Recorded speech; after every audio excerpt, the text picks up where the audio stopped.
Hi, and welcome to Doing the Opposite in Business Disruptors, the podcast where you get to meet leaders who have swum against the tide, thrown out the rulebook and changed the way their sector does business for good.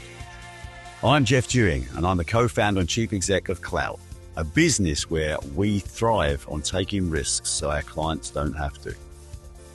This is episode 3 in a mini-series of Doing the Opposite in collaboration with PropTech Connect, Europe's largest PropTech event, which hosts more than 6,000 global leaders across the real estate sector. Today, you're going to meet the founder and CEO of PropTech Connect, Maltzoff. Creating and running a leading platform in real estate technology, Matthew is committed to connecting leading organizations with cutting-edge solutions that shape the future of the built environment. Matthew, welcome to the show. Great to be here. And also, what an incredible intro. Thank you. You're more than welcome. We've now just completed our first time at PropTech Connect as an exhibitor. Second time I've actually attended, which you are well aware of through our various conversations.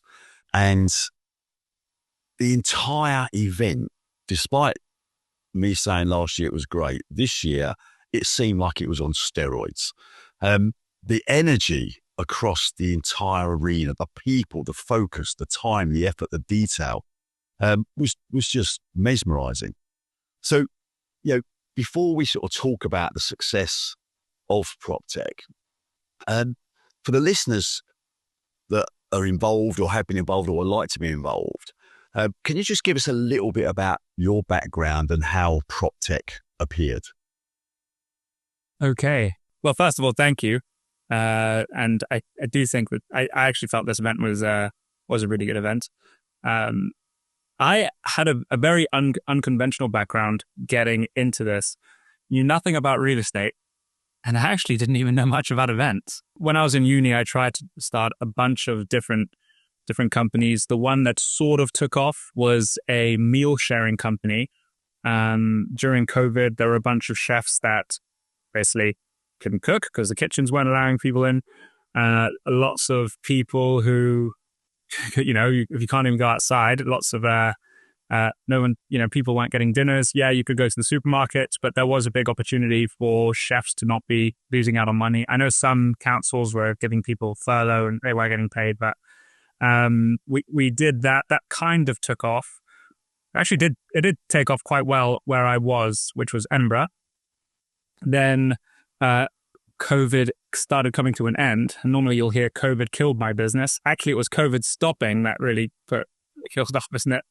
And we figured the chefs would want to stay with us, but actually the restaurants, I guess, wanted them back more. And when we were just a bunch of students who didn't even really know what cash flow was or why a profit margin was important, and you're just thinking, let's get some meals to people. That was a pretty difficult fight, but also was really interesting. I then took a bit of advice from my parent, and they said, stop with these silly schemes, as they called it, or these silly, my dad being a fan of also Only Fools and Horses, calling me Del Boy at the time. Bless him. Yeah. And he said, get a job and actually learn from people who know what they're doing. So I then joined this. Actually, the first thing I typed up on LinkedIn was fast growing startup. And the first one that came up was a company called Vendigo. It was this fintech company. And the first sentence was, you will work directly with the CEO. And I thought, this is going to be amazing. Yeah. And I applied to a bunch of places, but they called me really quickly and I just got on very well with the guy. Afterwards, even he said the only reason I got the job, because I wasn't even qualified really, the only reason I got the job is because I was persistently calling them back, asking them all sorts of questions. Anyway, then I was there for about 3 months, and the VC that owned that company was exiting that business, and the main guy of that VC said, well, before you go off with them, we've got this big event that we're going to do in 3 months in the insurance industry. And they actually had just acquired a number of events because they were buying these distressed conference businesses. So, they said, we've got this. And that was actually a pretty smart move from those guys. He had all these great brands that had not great financials. But if you think, right now, if MIPIM were to give you a call, let's say MIPIM was bought cheap because, in COVID, they weren't running events. And they give you a call, says you'll be a keynote speaker at MIPIM. You go, oh, cool. So they still had had all these great brands. But they also didn't know how to do events, and that actually completely worked in their favor. They said, Matt, we don't have anyone booking the speakers on this insurance event. And the event's in 3 months, and we're saying we've got 200 speakers and we've only got about 30. So if you could help us with that, that'd be awesome. I said, okay. It was quite cool, actually, even that setup. They had like this stack of offices. It was like this residential building, but they turned it into offices, and there's just loads of startups across the whole building. And so they said, why don't you just speak to the guys before you make a decision? Are you going to stay with us on our events, or are you going to go back to what you're normally doing? I went upstairs, and there were about 7 people in this room. These two geniuses, the 2 marketing guys, not the most social 2 guys, but behind the computer, just those 2 guys, these 2 incredible salespeople who they had this attitude of they just didn't care about anything, but they were both incredible. And then there were a few others in the team. And I remember sitting down and chatting to them, and I said, okay, so there's a big insurance conference. Does anyone here have any insurance background? And they went, no. And I said, okay, well, has anyone here ever done an event before? And no one said anything. And one of them goes, I've been to a conference once. And we thought, okay, well, how are we going to do this? And it actually, the nice thing is, in not really knowing, if actually went to any events person, they would say, you're going to need to cancel this and postpone it. You're not going to make this. This is really catastrophic. But because we didn't even know that this was a ridiculous thing, we just figured, well, how will we do this? Failure wasn't an option. We were just trying to think, how do we actually do this? And then we just worked backward from what we needed. And, it's even simple things like when it came to content or the speaker, not knowing anything. Let's say we're going to do a real estate one right now. And I get onto a call with you and I say, what's the biggest problem in the industry right now?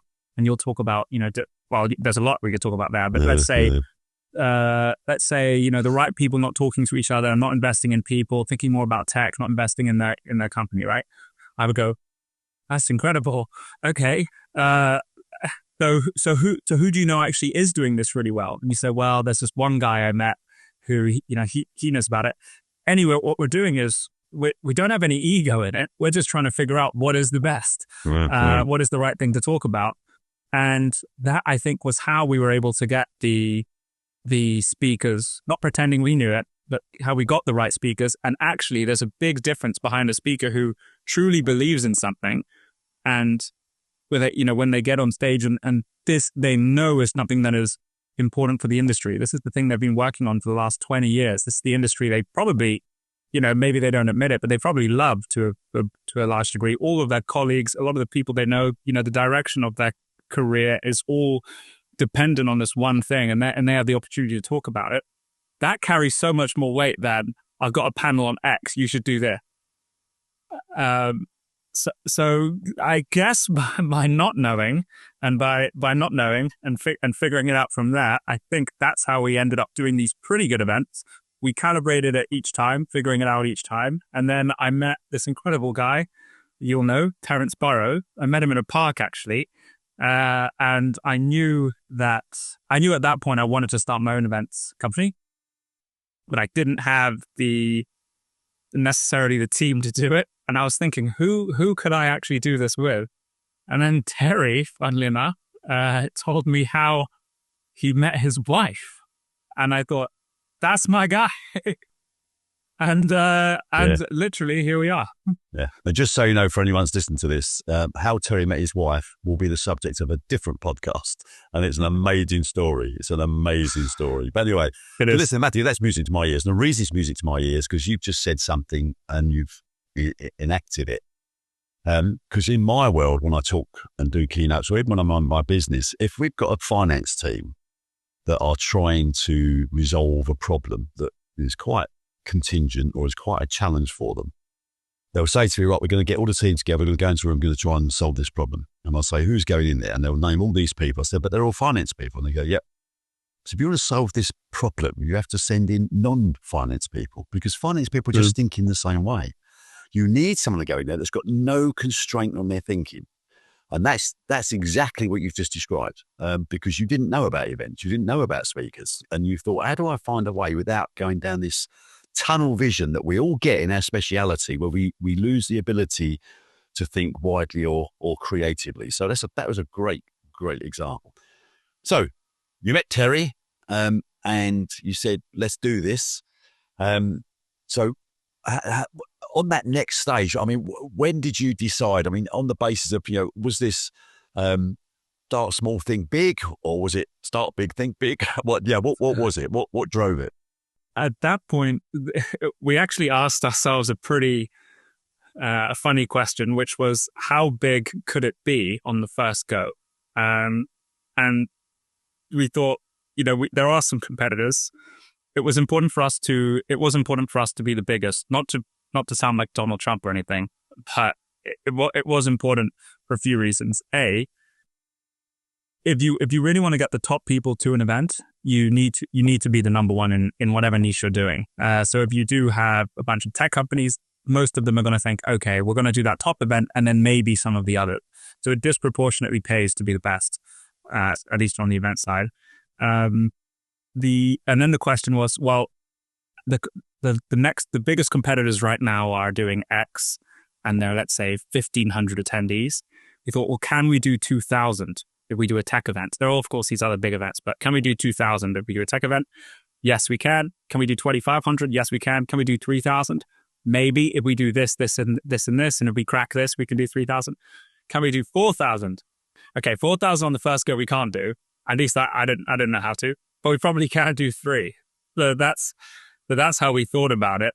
So that was the mindset, right? So if you say it out loud, then usually you can make it happen. And I guess you then start up with Terry, and then of course you've grown the team. You then get your foundation in the first event, where on the basis that it was successful, which it clearly was, you've now got a captive audience in the room for those 2 days to try and nail down and create certainty for the next event, right? Which then gives you more time to build it out and build it out and build it out. Is that pretty much how it happened?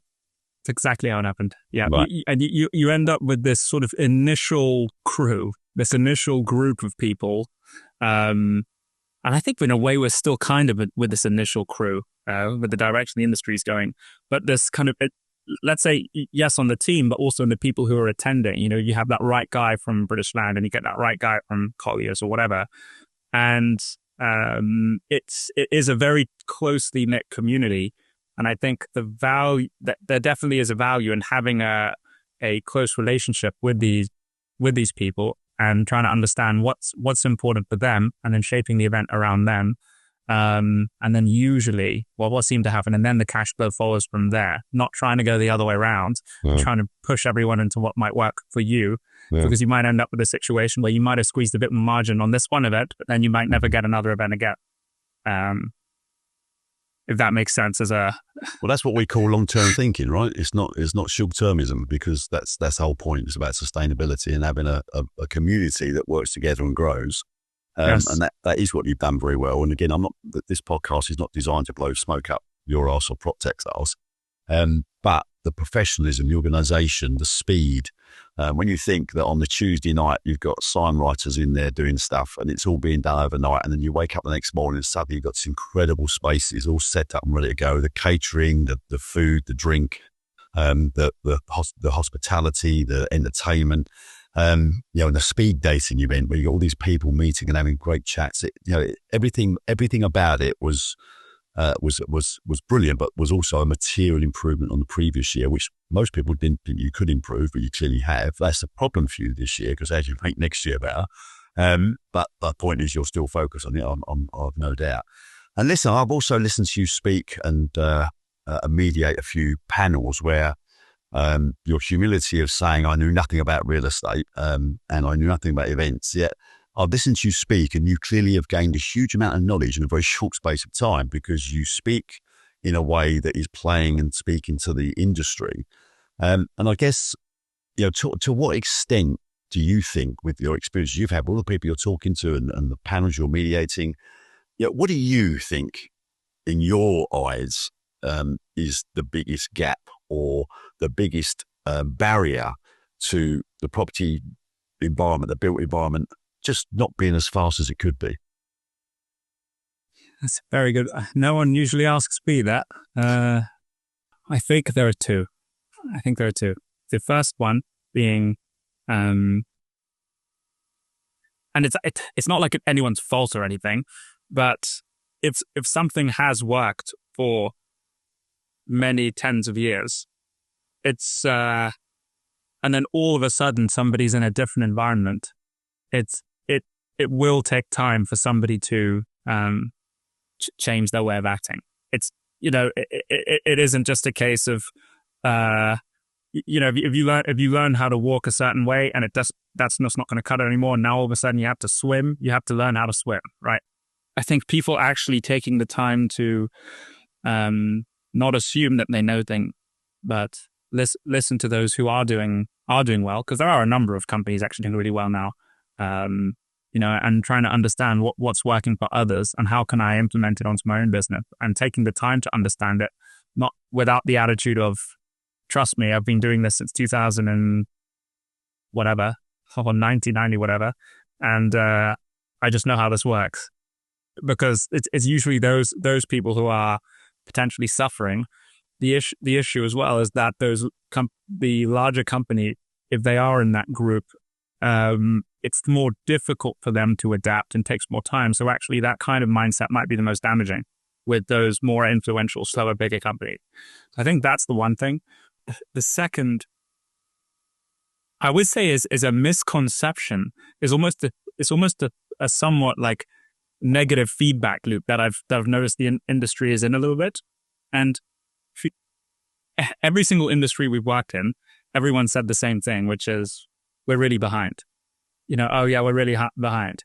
Real estate, we're behind. Retail, we're more analytics. Retail, they're behind. The next one. Insurance is behind banking. Banking is behind gaming. Gaming is behind rockets. Rockets is behind military. To be fair, military don't say they're behind. Military say we're really ahead. But everyone else says they're behind. Yeah. And then if you look at farming, agriculture, behind real estate. The next one, so there's almost a self-fulfilling prophecy. But actually, if you look at the industry, yes, things take time. Physical installations, multiple stakeholders, getting council permission. There are things that do take time, not inherent to just our entire business. At the same time, people, I don't know if there's some magic in the air this year or what's going on, but there seems to be a new, well, maybe it's just the increased liquidity that's come from a lot of assets that have been sold that were struggling to sell for a couple of years, and now there's money coming back. I don't know, but there does seem to be a little bit of a momentum the industry has now, and I almost don't even like hearing, oh, we're so behind, when actually people have the right mindset. I think it's just a question of how, because you almost don't want to scare executives and developers into thinking that there's something wrong with taking that first step, when actually, if you look around, people are taking that step and there's so much to learn from one another. But actually, yeah, I guess you've kind of seen many steps ahead with even how you've named your product and solution, but it really is a mindset thing. So yeah. And that's really interesting, because it's a great observation from someone that's not been buried in it for 20, 30 years. So that's another reason why your viewpoint is valuable, because it's uninfected, right? So it's actually what you're seeing and what you're witnessing. And I guess the bit that I see and that drives me and our business is that none of us are stupid, right? There's a lot of very, very smart people in the world, and there's a lot of very, very smart entrepreneurs and very smart executives and business people. But the one thing that is missing, which nobody has ever really focused the attention on or realized the importance of focusing the attention, is on the mindset of the various people that are around them and with them. And if you've got an unsafe environment or an environment where people are frightened of making mistakes, then you'll never innovate, because you're just going to become robots and apathy creeps in and so on and so on.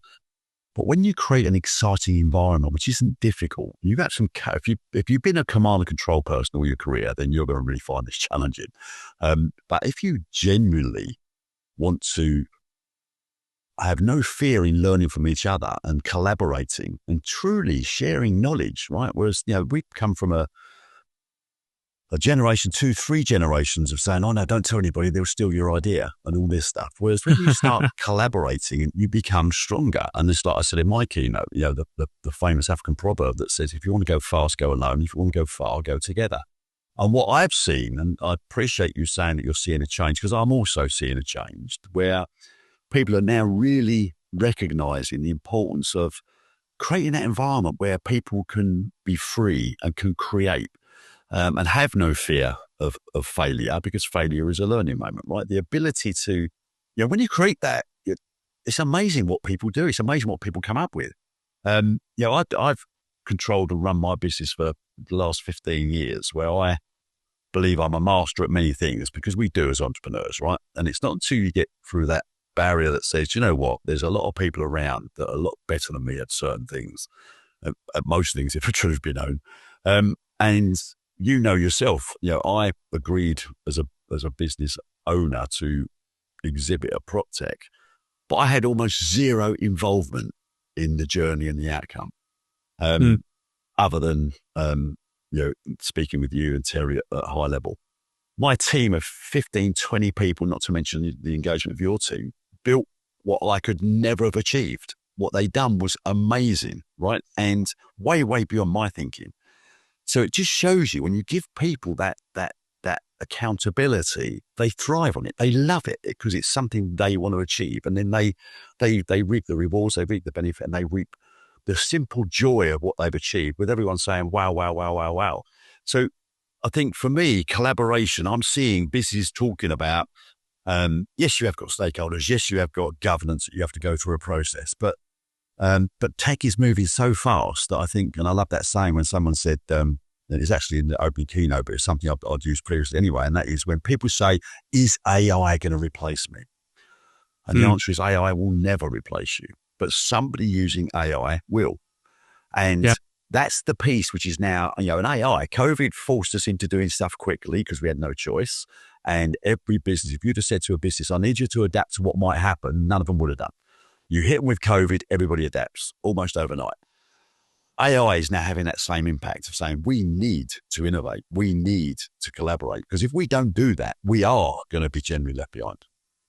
Yeah, I couldn't agree more with so much of what you're saying. I think it almost comes down to the value you can provide, or the your own value, and being sure of yourself in a way. So even back to what you're saying, that idea of, I don't want to share that idea. Will AI replace me? It's almost, it stems from some insecurity in some way, which means on some level you understand this an insufficiency. And then your way to deal with it is not to improve yourself in some way, but your way to deal with it is, I'm going to try to conceal information and change pretend things are not the way they are.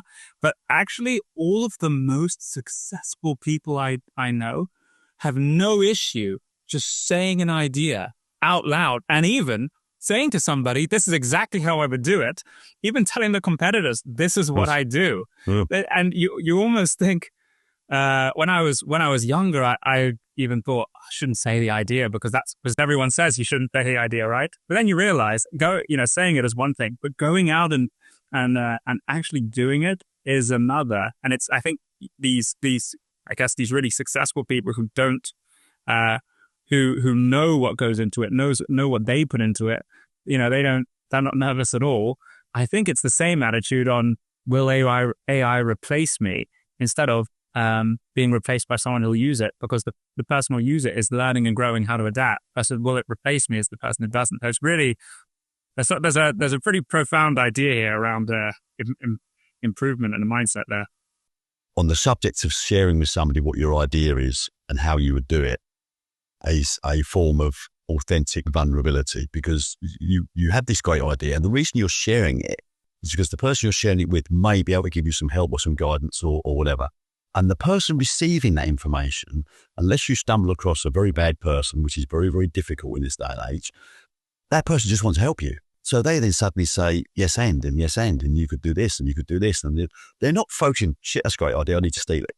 Because they're typically not the people that you meet in any. And I have another saying that says, you have to travel a long way to find a bad person. You don't have to travel very far to find a good person in a bad environment. And therefore, create the right environments and people will amaze you. And I think coming back to what you said a little while ago, I wanted to pick up on, going through the process that I went through with the PropTech team, the sales team, and Pab and Terry and so on. What was lovely, you said it earlier, your intention of your organization, your culture was, I need to find a way of giving you value before I start talking to you about how much it's going to cost. Because if I can't give you value, if I can't do something that's going to move the needle for your business, then perhaps you shouldn't be here. At no point, whereas of course I've been in this industry 40 odd years, and event people are saying, I don't care if I solve your problem or not, give me your money and we'll worry about it later, because I'm in a business that's a numbers game. And when you're chasing the number, then you're chasing the wrong rabbit, because what you did and what you continue to do is, I've also seen the feedback. I spoke to loads of people. The people that were there because the team said, how do I get the best out of this for you?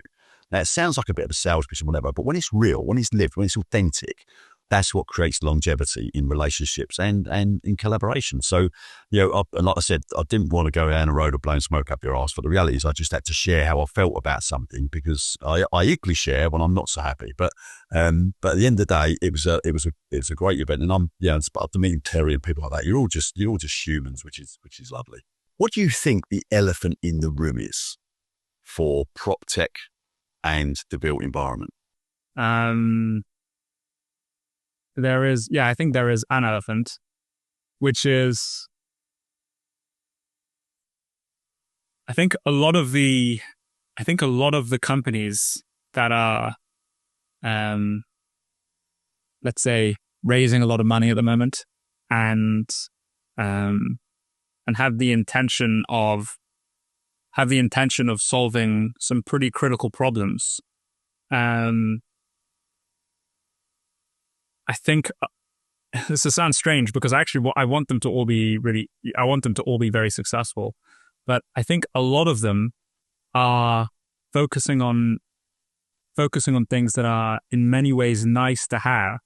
And when I actually look at all of what they're doing, let's say, when you almost remove, let's say, a lot of the nice to haves, I think the conversation needs to be more about, how does this make the building more valuable? How does this improve the tenant experience? How does this improve the NOI?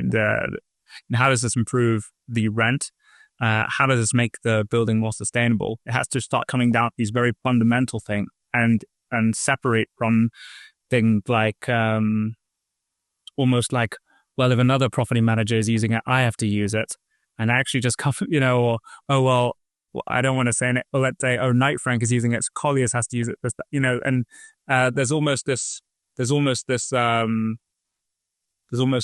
follower herd mentality. And on the one hand, yes, you want to learn from what works for somebody, but I think we need to strip it back to the fundamental of what actually makes the built environment better and what it actually makes it more valuable. And then all of the nice things kind of stem from there. And then on what's more valuable, it's more sustainable assets. Even financially, a more sustainable asset makes so much sense. But then, of course, large corporate occupiers are more interested to pay more on an asset that is more sustainable. Of course, even the rent bill, also the wear and tear of an asset on some of these new compartments, if they're speaking to each other and not just wasting data, which I'm sure you'll know really well. I think there's still a little bit of this attitude of almost the show off. We spent so much on X.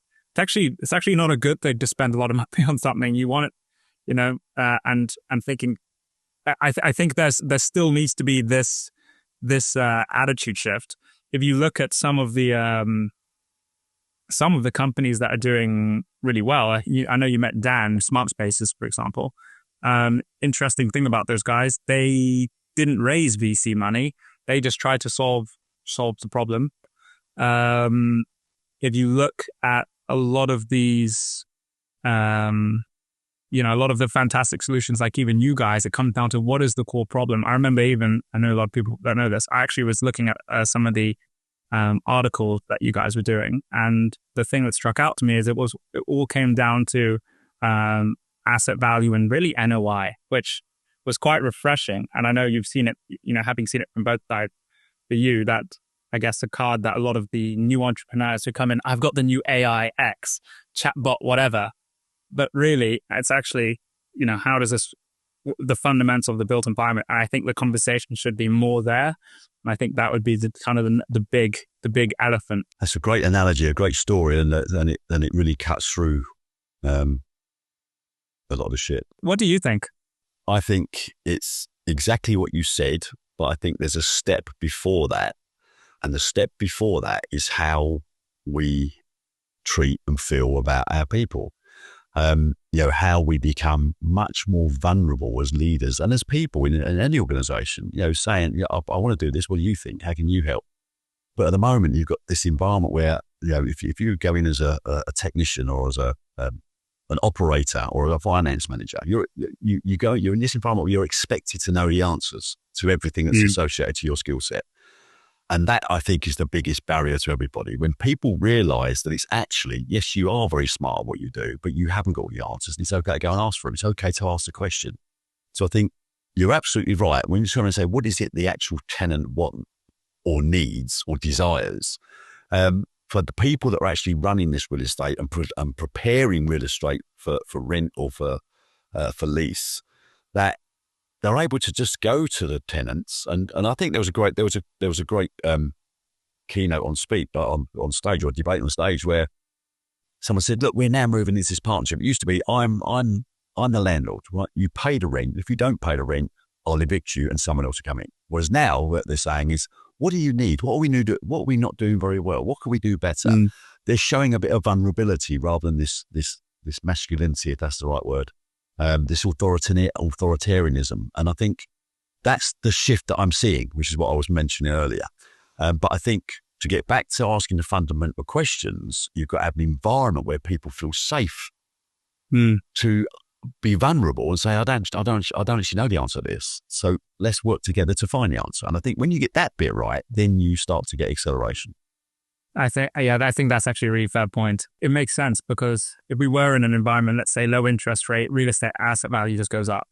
So you don't really get paid extra for taking that gamble. You don't even really need to. And now all of a sudden, you don't necessarily just get paid for owning, you get paid for problem solving. However, if you that attitude of, not wanting to do something new, it's not going to work anymore. And inherently, I guess people need to understand you will make mistakes.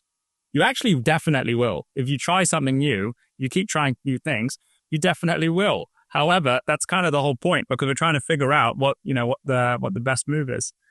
You listen to companies that say, we've done a satisfaction survey and we got 90% satisfied.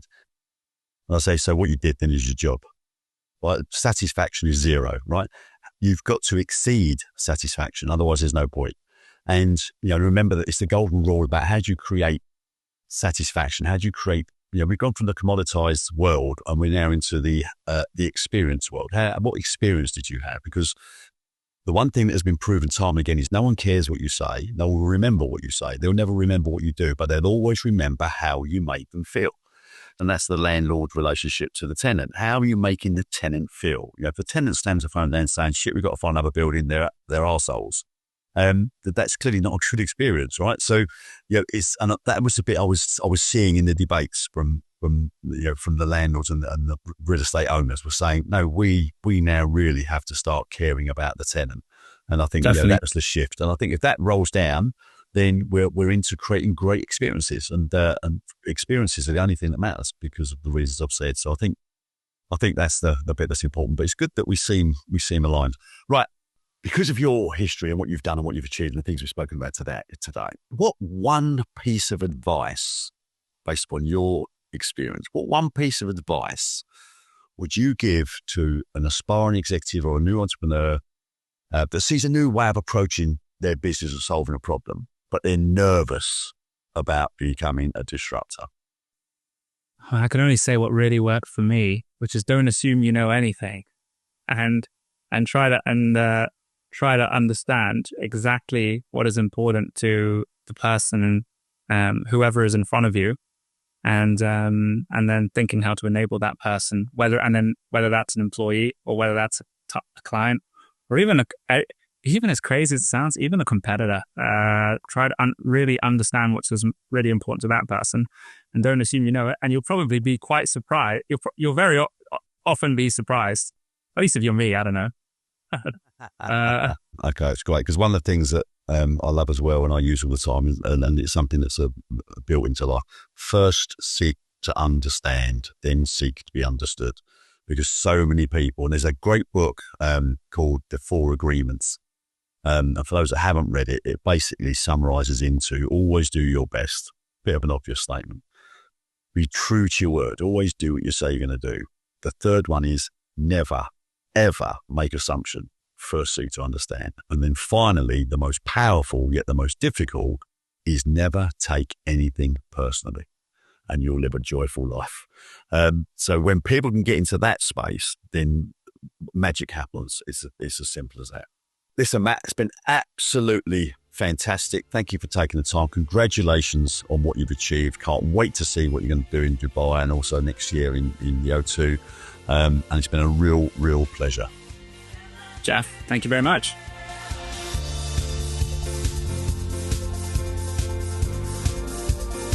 Wow, what a great conversation with Matthew. I've spoken to him a few times, but it was really good to get a one-to-one. And I'd like to thank you for taking the time to speak to me today, because he is very busy with various events he's got to put together. And he's having a bit of respite, I think, post-PropTech at the O2, but now he's heading off to the Dubai event in February. So, but listen, the bit I loved about Matthew was he was so, I don't know what word to use, he was so virgin, because what he's learned over the last couple of years running PropTech is he's learned a lot from all the people around him by listening, absorbing, and he has no preconceived ideas about what's good, right, bad, or ugly.